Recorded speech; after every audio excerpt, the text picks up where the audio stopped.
শুভ সকাল বন্ধুরা, রাধে রাধে।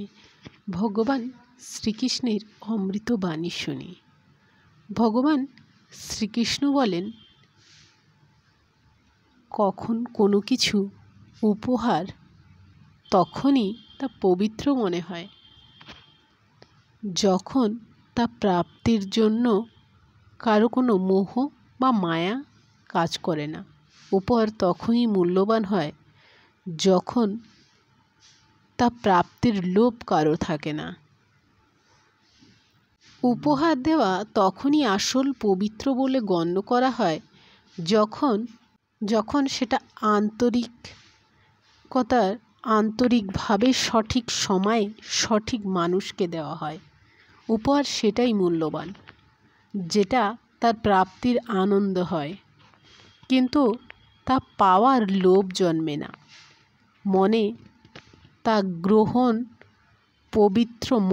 গ্রহণ হয়, তখন উপহার পবিত্র। আর এই পবিত্র উপহার একমাত্র ভগবানের চরণ। এই চরণে কোনো কিছু প্রাপ্তির মোহ নয়, কিছু লাভ করার আনন্দ থাকে। উপহার পাওয়া মানুষের কোনো আশা থাকে না, সব কিছু তার প্রাপ্তির ঊর্ধ্বে থাকে। ভগবান শ্রীকৃষ্ণ বলেন, কেউ কোনো ব্যক্তি কিছু দান করে কখনো গরিব হয় না, কখনো সে নিঃস্ব হয় না।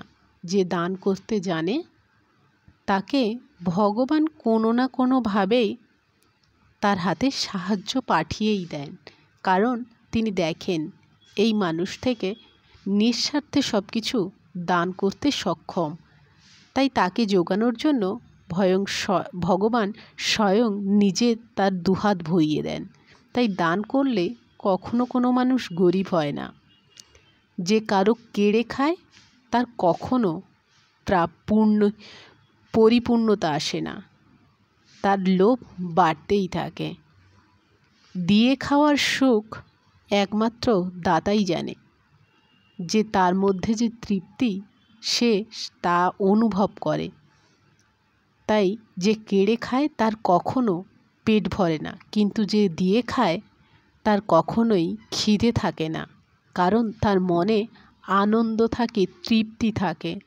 যে তৃপ্তি খাবার দিয়ে নয়, অনুভূতি দিয়ে মেটে। তাই সবসময় চেষ্টা করুন অন্যের খাবার না কেড়ে খেয়ে নিজের খাবার সকলকে ভাগ করে খেতে। তাতে ভগবান সব সময় তোমার ঝুলি পূর্ণ রাখবে। তিনি তোমার ঝুলিতে দেওয়ার মতন কিছু না কিছু সবসময় দিয়ে রাখবেন। অপূর্ণ বা অভুক্ত তোমায় কখনো রাখবে না।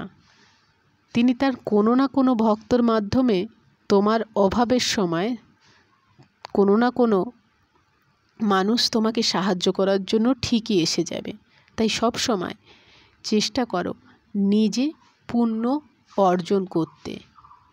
দানী হও, কেবল গ্রহীতা না হয়ে দাতা হও। যে দানে তোমার কিছু প্রাপ্তির লোভ থাকবে না, তেমনভাবে দান করো। গরু দান করে যেমন গরুর দড়ির প্রতি মায়া রাখতে নেই, তেমনই জীবনে যা কিছু দান করবে তার থেকে কিছু পাওয়ার আশা করো না, তবে জীবনে শান্তি লাভ অবশ্যই তুমি পাবে। রাধে রাধে।